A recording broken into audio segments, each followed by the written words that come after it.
Salam, axşamınız xeyir olsun əziz dinləyicilər və izləyicilər. Hər birinizi xoş gördük, xoş eşitdik. Avto FM'də Yoldasan verilişinə qulaq asırsınız. Studiyada mənəm Əli Ağayev. Bir saat boyunca yollarda olan ən son xəbərləri, ən son məlumatları məhz bizdən alacaqsınız və eyni zamanda müzakirə olunası və müzakirəyə qoşulası mövzumuz var. Hansı mövzudur? İndi onu sizə bildirəcəm. Deməli, dünənki bizim çıxışdan sonra, verilişimizdən sonra kifayət qədər izləyicilərimiz və dinləyicilər mənə sosial şəbəkə üzərindən yazdılar, fikirlərini bildirdilər ki, bu zolaqlardan düzgün istifadə barəsində mövzunu daha geniş şəkildə bir araşdıraq, ifadə edək. Çoxları da nədənsə avtobus sürücülərindən şikayət etməyə başladılar və şikayətlərini bildirdilər, daha doğrusu desək, nəyə görə? Çünki ən çox şikayətlərdə nədən ibarətdir? Avtobus sürücüləri onlara ayrılmış zolaqdan başqa sıravi avtomobillərin zolaqlarına da daxil olurlar, o zolaqla da gedirlər və ən çox şikayət də bundan ibarət idi ki, mən onların zolağına daxil olanda mənə cərimə yazılır. Onlar mənim zolağıma daxil olanda niyə cərimə yazılmır? Əslində yazılır, əslində cərimə var, 40 manat miqdarında cərimə nəzərdə tutulub, amma hardasa mən dünən də bildirdim ki, mən heç bir dövlət qurumunun heç bir işin nə dəstəkləmirəm, nə də onlara tərəf saxlamıram. Məndə neytral şəxsi fikirlərdir və veriliş boyda burada səslənən fikirlər hər kəsin şəxsi fikridir. Mən isə bugün tək deyiləm, təbii ki, öz günündə öz saatında bizim Yoldasan verilişinin həmkarı, yol yoldaşı Səyid Əlizadə bizim yol təhlükəsizliyi üzrə ekspertimiz hazırda studiyadadır. Səyid müəllim, xoş gəlmisiniz, axşamınız xeyir olsun. Xoş gördük, axşamınız xeyir olsun. Mən də hər birinizi salamlayıram, bizi dinləyənləri, bizi izləyənləri, hər birinin axşamı xeyir olsun. Səyid müəllim, biz zolaqlardan düzgün istifadə barədə danışırıq. Zolaqlardan düzgün istifadə nəyə görə vacibdir? Və qanunvericiliklə necə tənzimlənir? Gəlin ilk öncə onu bilək, ondan sonra artıq problemlərin üzərindən keçək. Ümumiyyətlə zolaqlarda düzgün istifadə deməyək, bunu ümumiləşdirək, yolun hərəkət hissəsində necə hərəkət etməliyik? Bu da yolun hərəkət hissəsində yerləşməsinə görə yol hərəkəti haqqında qanunun 49-cu maddəsində öz əksini tapır. Və zolaqlar üzrə nəqliyyat vasitələrinə belə bir qayda deyilir ki, yaşayış məntəqəsindən kənarda, habelə yaşayış məntəqəsinin daxilindən keçən 5.1 və 5.3 nişanlarının, hansı ki bunlar avtomagistral yoldur, avtomobillər üçün olan yoldur. Bu nişanların təsir sayəsində sağ zolaq boş olarsa, nəqliyyat vasitələrinin orta və ya sol zolaqla hərəkət etmələri, yəni bizdən sağda, sağ kənar zolaq boş olarsa, orta və sol zolaqla hərəkət etmələri bu qayda pozuntusudur, buna icazə verilmir. Amma yaşayış məntəqəsində belə bir cərimə tətbiq olunmayıb. Yaşayış məntəqəsində sadəcə sürücülərə xəbərdarlıq olaraq bildirilir ki, onlar eyni ilə yaşayış məntəqəsində mümkün qədər sağ kənar zolağı tutub o zolaqla hərəkət etməlidirlər. Amma bunlar harda artıq bu qanun qüvvəyə minmir? Biz bilirik ki, yollarda zolaqlar üzrə sürət nişanları var. Hər zolağa fərqli sürət həddi verilir. Artıq bu sürət nişanları zolaqlar üzrə fərqləndiyinə görə burada bu dediyimiz qayda, hansı ki sağ zolaq boş olarsa, orta və sol zolaqla hərəkət qaydası, bunlar artıq qüvvəyə minmir. Çünki orada hər zolağa fərqli sürət rejimi verilir. Amma digər adi bir sürət həddi ilə hərəkət tənzimlənirsə, onda eyni qaydada sağ kənar zolaq boşdursa, orta və sol zolaqda hərəkət qadağandır. Yaxşı, bəs bizim bu sürücülərin dediyi problem ki var, ən çox da əksəriyyətin iddia etdiyi ki, avtobus sürücüləri tıxac yaradırlar. Bu nə dərəcədə doğrudur? Bunu ümumiyyətlə bir neçə verilişdə sizlə birlikdə biz bildirdik ki, biz yol nəqliyyat hadisələrində və tıxacın yaranmasında ən böyük səbəbkarlardan biri, yəni düzdür, yolun infrastrukturu da burada böyük səbəbdir, amma ən böyük səbəbkarlardan biri sürücülərdir. Yəni tək avtobus sürücülərini nəzərdə tutmayaq, digər sürücülər də eyni ilə tıxac yaradır. Sadəcə avtobus sürücülərinin elədiyi hərəkət, hansı ki yollarda onlar bir-birindən sanki ötüşürmüş kimi hərəkət edirlər. Yəni öz zolaqlarında hərəkəti davamlı olaraq, yəni bir-birinin ardınca hərəkət edib getmirlər. O da düzdür, var, razıyam, görmüşəm. Qarşımızda gedən avtobusun sürücüsünə baxırsan ki, onun da qarşısında bir dənəsi gedir. Bu artıq həmin avtobusu keçmək üçün, keçir adi nəqliyyat vasitələri üçün nəzərdə tutulmuş zolağa ötmə əməliyyatını eləyir və ya yandan keçmə əməliyyatını eləyir, keçir, öz zolağına qayıtmır. Təzədən avtobus zolağına qayıtmır. Elə görmüşük ki, 3 dənə avtobus avtobus yanbayan hansı ki ümumi istifadəli nəqliyyat vasitəsidir. Yəni şəxsi MMC-lərə məxsus olan deyil. Ümumi istifadəli nəqliyyat vasitəsidir. Bunlar 3 zolağı tutublar, yanbayan hərəkət edirlər. Yəni elə ki 3 dənə dost yanbayan əl-ələ tutub gedirlərmiş kimi. Hətta nəyi görmüşəm və düz demək lazımdır. Gördüyümüzü deməliyik.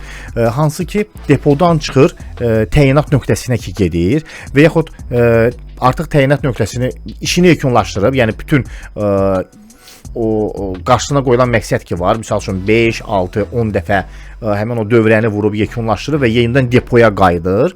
Depoya qayıdan avtobuslar ki var, onlar çox vaxt sıravi avtomobillərin yolu ilə gedirlər. Hərəkət zolağı ilə. Bəli, hərəkət zoluna gedirlər və bu da təbii ki qıcıq yaradır. Bəli, mən razıyam. Narazılığına səbəb olur. Ümumiyyətlə biri var, yəni avtobus zolağı dolu olsun, fərqi yoxdur. Yəni nə qədər də istəsək biz avtobus zolağını doğru görmürük. Çünki yəni marşrut xətti üzrə hərəkət edən avtobuslar, yəni o dərəcədə, yəni o sayda deyil. Yəni az saydadır bizim əhalinin sıx məskunlaşdığına görə. Sadəcə yəni zolaq boşluq keç zolağında hərəkət elə digər nəqliyyat vasitələri üçün həm qəza şəraitinə səbəb olma, həm də özü də onu deyim, narazılığa səbəb olma. Sözünüzə qüvvət. Onu bildirim ki, deməli hətta olub soruşmuşam ki, niyə görə ictimai nəqliyyat üçün ayrılmış zolaqda deyil, adi nəqliyyat vasitələri üçün ayrılmış zolaqda hərəkət edirsiniz. Deyir, mən zaten reisdə deyiləm ki, yəni ki, mən hal-hazırda mən işimi tamamlamaq gedirəm depoya. Deyirəm, başa düşdüm də depoya getsən belə, sən yenə ümumi ictimai nəqliyyat vasitəsi sayılırsan. Bəli. Başa düşdün? Yəni bir məsələ var. Hansı məsələ?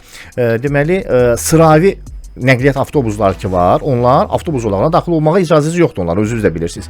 Xidmət avtobuslardır, hansı ki, yəni sırf hər hansı bir şirkətin avtobusudur, sərnişin daşıma, daxili sərnişin daşıma ilə məşğuldur, işçiləri də gətirir, aparır və yaxud hər hansı bir şirkətin özünün şəxsi avtobusudur. Onlar ümumi ictimai nəqliyyat üçün ayrılmış zolağa gedə bilməzlər. Bəli, qadağan.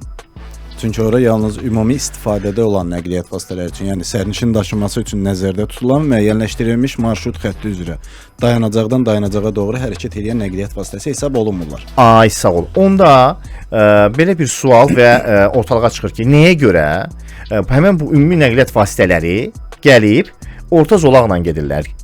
Söhbət ondan gedir. Onların bir-birlərinə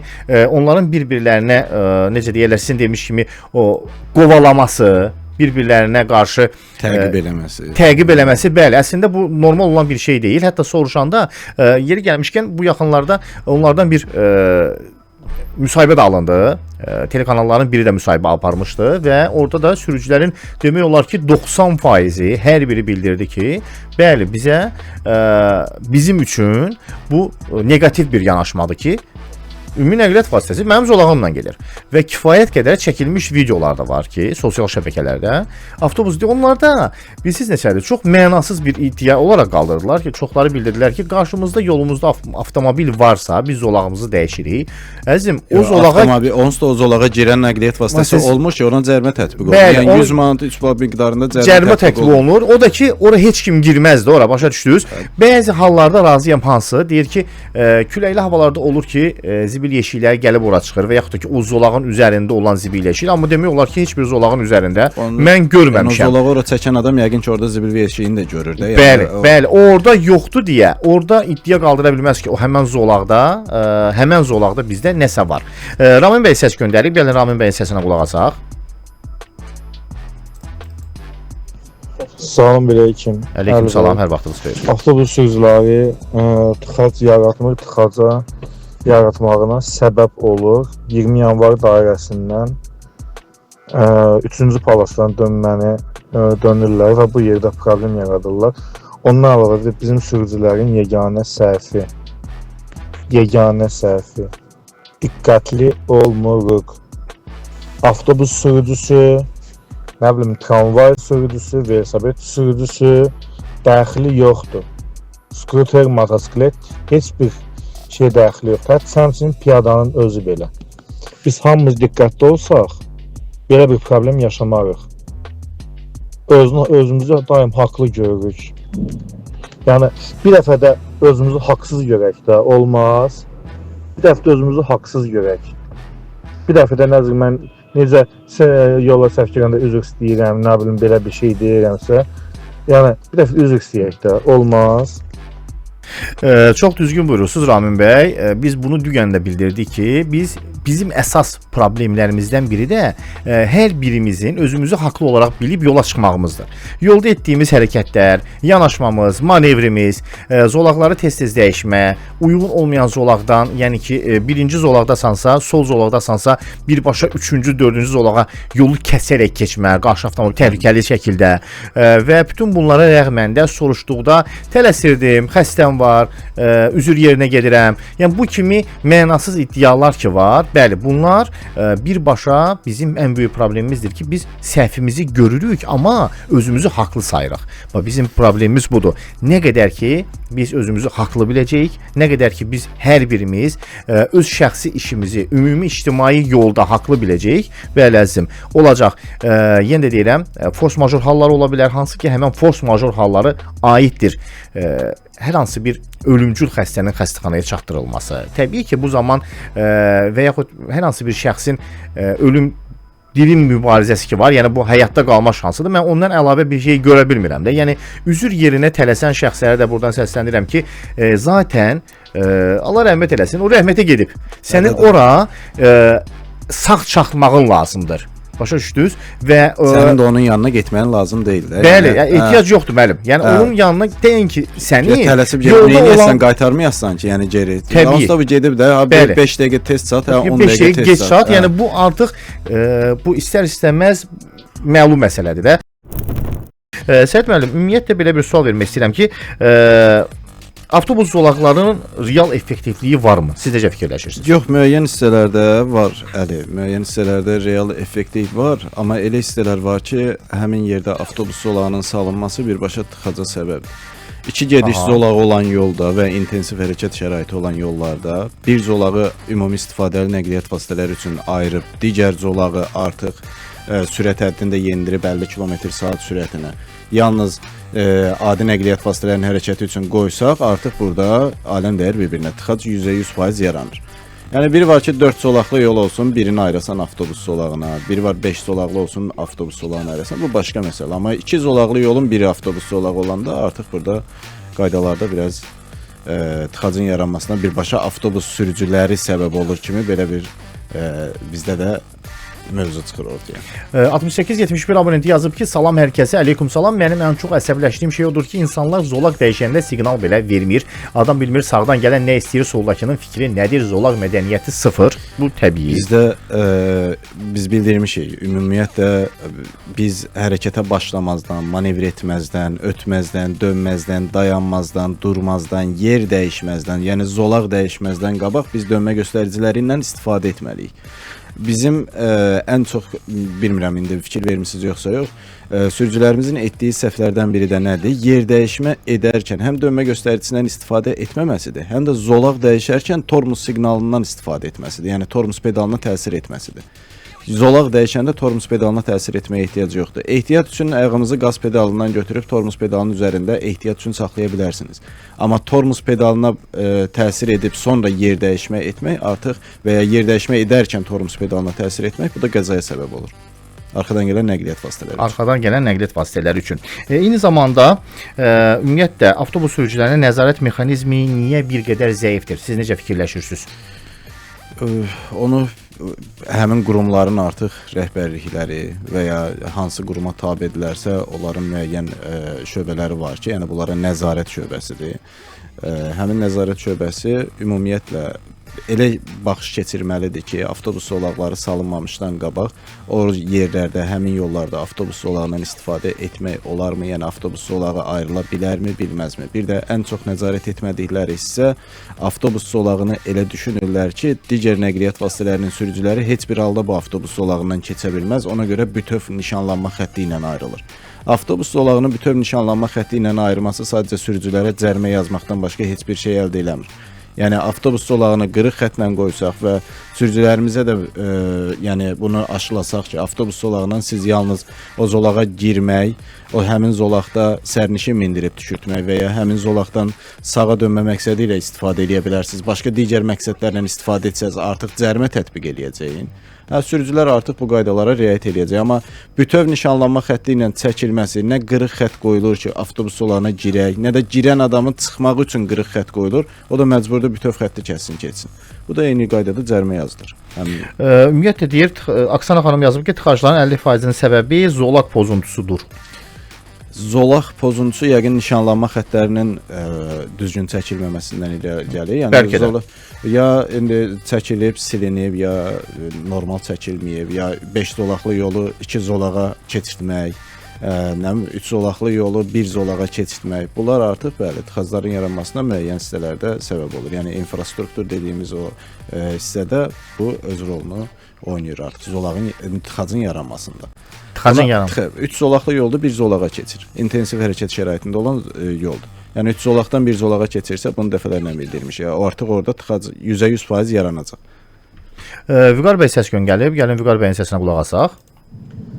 Axşamınız xeyir olsun, hörmətli Axşamınız aparıcı, hörmətli qonağımız, dinləyicilər. Salam, hər vaxt. Demək, Bakubas təzə açılanda mən nə gözlərimə inandım, nə müşahidə etdiyim hala inandım. Hətta avtomobilimi kənara qoyub avtobusa mindim, bir neçə dəfə şəhərin müxtəlif yerlərinə getdim, gördüm, yox, doğrudan da bu belədir. Çox peşəkar sürücülər avtobusu idarə eləməyə başlayıb, təlimata uyğun hərəkət edirlər, zolaqları tez-tez dəyişmirlər, ötüşmürlər bir-biri ilə. Dedim, aha, biz inkişaf elədik, əla. Amma son illər mən onun gerisini, yəni belə deyək, əksini müşahidə edirəm.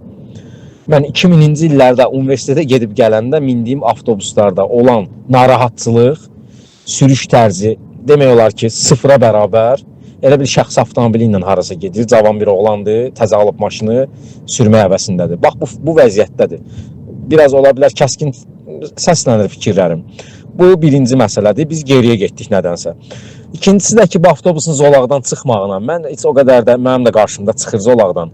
Yəni məcbur vəziyyətdə çıxırlar. Mən də onu müşahidə edirəm. Mən 18 ildə avtomobil idarə edirəm Bakı şəhərində. Mən onu müşahidə edirəm ki, yəni qeyri-ixtiyari alınan bir şeydir. Yəni bilərəkdən zolaqdan avtobus boş zolağın qoyub sola çıxası deyil. Onun da qarşısında gedib qəfil əyləc basırlar. Mən də dəfələrlə şəhərin müxtəlif yerlərində görürəm. O məcbur olur zolaqdan çıxır. Mənə elə gəlir ki, avtobusun hərdən bir zolaqdan çıxmağını hamı nəzərə almalıdır. Böyük texnikadır, yəni nəqliyyat vasitəsidir. Hər halda digər sürücülər özlərini qoruya bilər. Yəni o dərəcədə də qəfil zolaqdan çıxmır. Xəbərdarlıq eləyir, dönmə işığında yandırır. Yəni onu hardasa bizim lor dildə desə yola vermək olar. Bu böyük bir faciə deyil. Təşəkkür edirəm diqqətinizə görə. Təşəkkürlər Vüqar bəy, biz minnətdarıq. Düz buyurursuz. Belə bir hallarla biz də rastlaşmışdıq və təbii ki, ilk əvvəllər biz də fikirləşirdik ki, çox gözəl avtobus idarə edirlər. Amma ki, əvvəl başlayanda bəli. Bəli, əvvəl başlayanda bəli, amma son dönəmdə həqiqət var ki, o vaxtı 2000-ci illərin avtobus sürən o qaqaşları deyək. Bəli. Onlar bu dəqiqə hal-hazırda indi yaxşıları qoyuram kənara, yəni həqiqətən də var aralarında elələr var ki, həqiqətən baxırsan ki, yəni tamına yol hərəkəti qaydalarına riayət edə, təhlükəsizliyini təmin edə, idarə edir. Amma eləsi də var ki, nə güzgüyə baxır, nə dönmə göstəricisi qoşur, nə misal üçün dayanacağa yaxınlaşarkən avtobus dayanacağına daxil olanda dönmə göstəricisi qoşub daxil olur. Eləsi var, ümumiyyətlə dayanacağa girmir. Yəni biz bilirik ki, dayanacağın kənarında müəyyən hissə ayrılıb ki, orada daxil olsunlar, hərəkət zamanı zolaqlar üzrə tıxacın yaranmasına, yol nəqliyyat hadisəsinə səbəb olmasınlar. Zolağa daxil olmurlar, dayanacağa daxil olmurlar. Belə bir hallarla rastlaşır. Var və onu da bildirmək istəyirəm ki, bayaqları belə bir kiçik haşiyə mənə göndərdilər ki, xəbərimiz var ki, Bakubasda avtobus sürücüləri xanımlardır. Bəli, xəbərim var, dəstəkləyirəm və belə deyim də, biz qanun qarşısında bərabərik, fərqi yoxdur. Qanun qarşısında kişi və qadın bərabərliyi tam hüquqludur. Biz konstitusiyon bir dövlətik və konstitusiya qarşısında, qanun qarşısında kişi və qadın bərabərliyi eyni səviyyədədir. Məhz buna görə də niyə də yox, dünyanın bir çox ölkələrində, bəli, bir çox ölkələrində qadın sürücülər var, trolleybus idarə edirlər, tramvay idarə edirlər, sürət qatarı idarə edirlər, qatar idarə edirlər. Avtobus idarə etməkdə heç bir problem yoxdur. Bir xatırlayırsınız, bir 4-5 il bundan qabaq böyük bir ajotaj yaranmışdı ki, metroda xanım maşinistlər, vaqonları xanım maşinist idarə edəcək, amma niyə də yüksək səviyyədə idarə edirlər. Təyyarəni idarə edən varsa, avtobusu da idarə edirlər. Heç bir problem yoxdur. Dəstəkləyirəm və yer gəlmişkən onun biri də elə 121Y Hövsan avtobusudur. Səhv eləmirəmsə Hövsan Əhmədli gedir. 9006 yazıb, salam, hər kəsi salamlayıram, əleykum salam. Bildiyiniz kimi Bakı-Qazax magistralında, avtomagistralında yolun sağ zolağı yük maşınlarının normadan artıq yüklə hərəkət etdiyi üçün bərbad vəziyyətdədir. Bəli, razıyam, düz deyirsiniz. Sürücü niyə sağ zolaqla hərəkət edib maşınını dağıtmalıdır? Bir də gündüz saatlarında Dernəgül şosesi və Mikayıl Əliyev küçələrində neft məhsulları daşıyan yük maşınlarına dəfələrlə rast gəlirəm.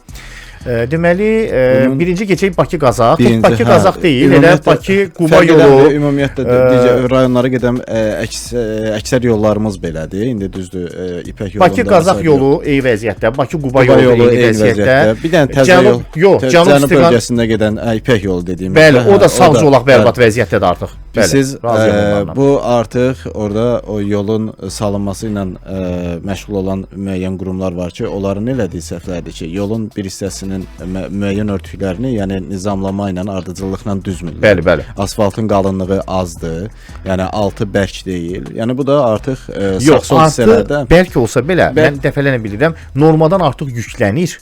Və normadan artıq yükləndikdə də bir nüans da var. İstənilən halda ya isti havalarda asfalt bilirik ki, yumuşalır. Bu bir mənalı olaraq belədir.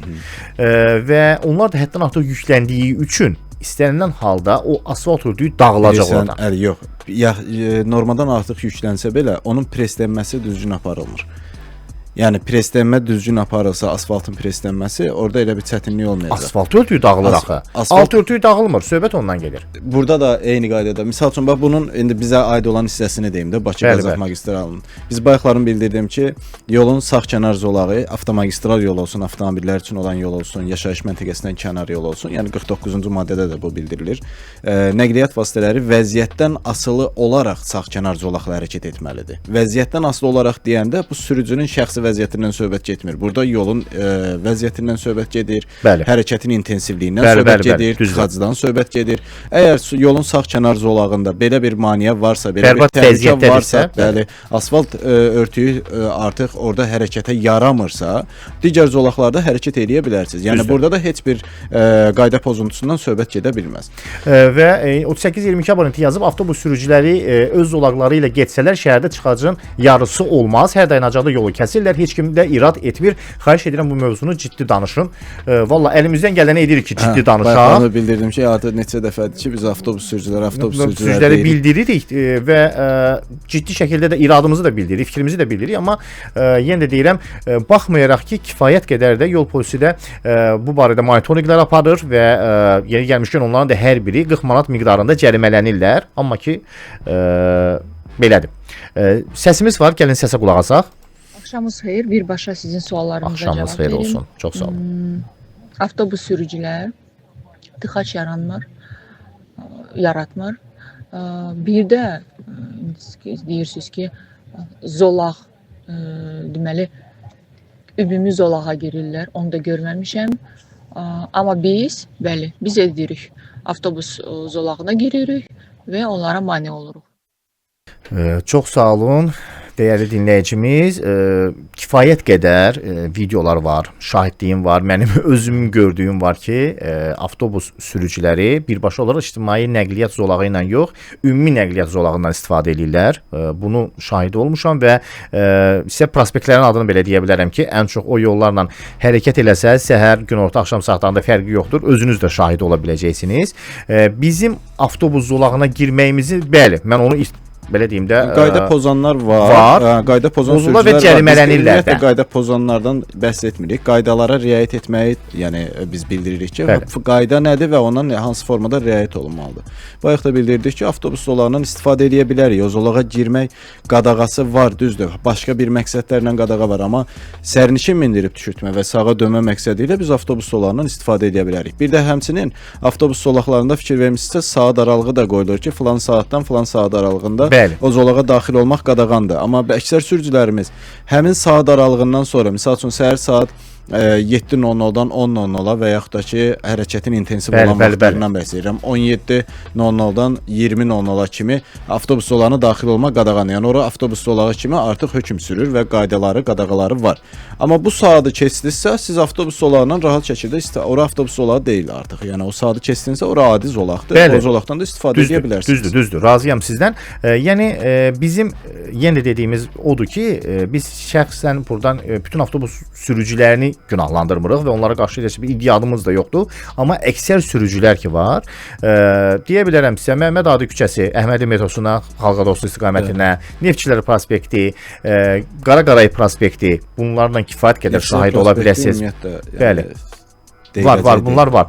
Səfər bəy səs göndərib, gəlin Səfər bəyin səsinə qulaq asaq. Salam, axşamınız xeyir olsun. Hər birinizi və qonağınızı da salamlayıram. Aleyküm salam. Məsələ burasındadır ki, avtobusların ən böyük problemi heç bir avtobus astanovkaya yaxınlaşıb, yəni dayanacağa yaxınlaşıb dayanacaqda saxlamır. Hamısı birinci zolağın üzərində istədiyi kimi, istədiyi yerdə dayanır, mindirmə, düşürtmə əməliyyatını edir, sonra yoluna davam edir.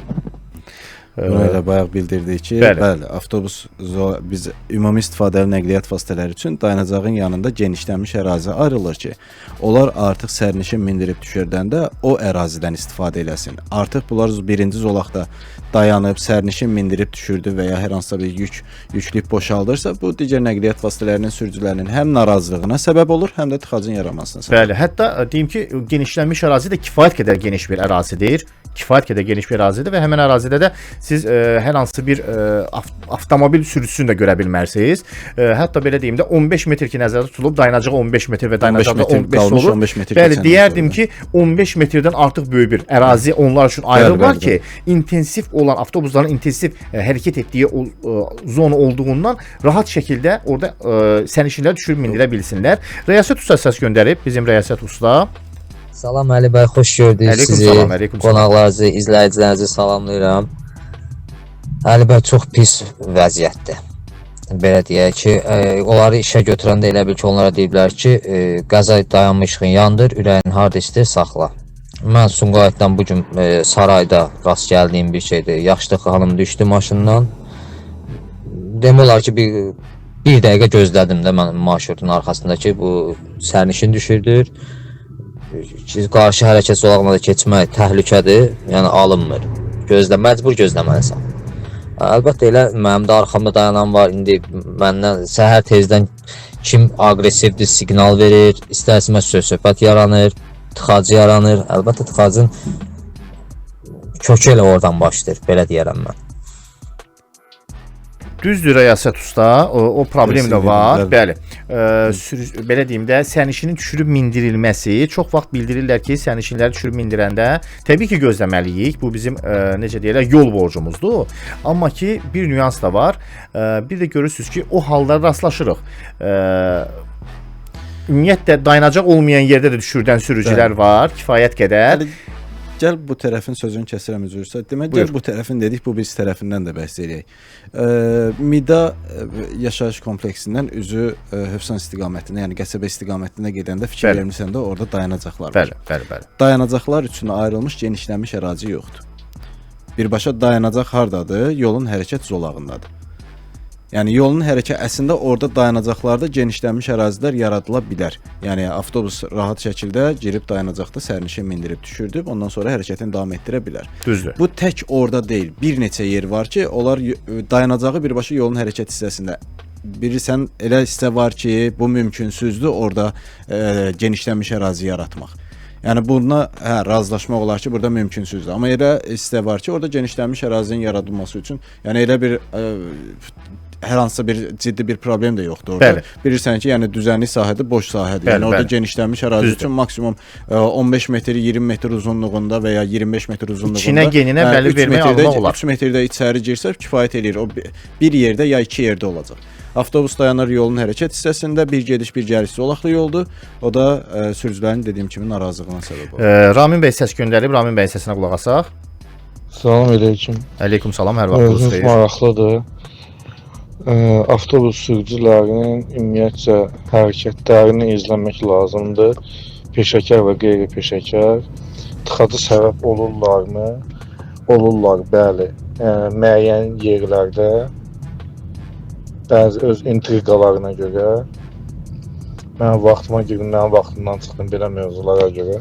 Bir də əlavə olaraq bir şey təklif etmək istəyirəm. Buyurun. Hakim Abbasovla Şərifzadə kəsişməsinə sarı tor qoymaq mümkündür. Sarı xətlənmə. Çünki səhər-səhər o yolda daim problem olur. Şərifzadənin dönləri yolu bağlayırlar. Hər dəfə gedəndə çox problem olur. Ən azından sarı palası çəkilsə, sarı tor çəkilsə, ən azından müəyyən şeyin qarşısı alınır. Teşekkürler Ramin Bey. Dediyiniz küçə ilə bəli, hal razılaşır. Bəli, var öyle. Ümumiyyətlə biz elə fikirləşirik ki, sarı tor olarsa, biz yol ayrıcından qabaqda tıxac yaranarsa və ya yol nəqliyyat hadisəsi baş verərsə, o sarı tora daxil olmaq olmaz. Bu sarı tor çəkilsə belə, çəkilməsə belə, yol ayrıcının qayda qanunlarından biridir. Əgər yol ayrıcından qabaqda istər sarı tor olsun, olmasın, yol ayrıcından qabaqda tıxac yaranıbsa və ya yol nəqliyyat hadisəsi baş veribsə, ora daxil olmaq olmaz.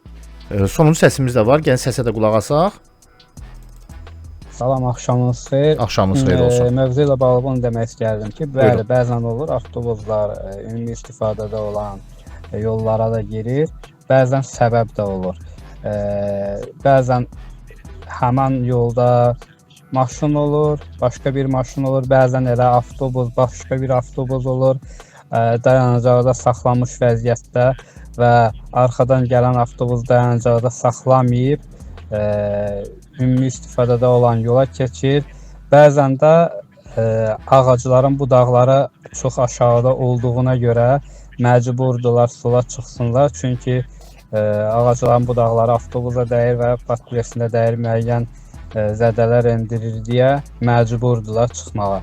Ümumiyyətlə, avtobus zolağının yolun sağ tərəfində olmasını mən düzgün bilmirəm. Səbəb də odur ki, çox vaxt yolun sağ zolağında müəyyən obyektlər var, məsəl üçün mağazalar var və ya ən azından məhəllələrə dönüş var. Hər kəs öz evinə getmək istəyir və günün pik saatlarında əsasən görürsən ki, kimsə sağa dönmək istəyir, həmin vaxtda ki, zolaqda avtobuslar məcbur yolun ortasında saxlayır və bu da tıxaca səbəb olur.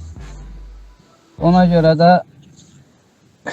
görə də yəni mən hesab edirəm ki, avtobus zolağının yolun sağ tərəfində olmağı düzgün deyil. Teşekkür edirəm, minnətdaram. Bəli, dediyiniz hal var, amma sadəcə olaraq bu hal məsələdir ki, bir qədər bizdə yolun hərəkət istiqaməti var. Hansı ki, hərəkət istiqaməti bizdə sağ gəliş, sol gəliş söhbətidir.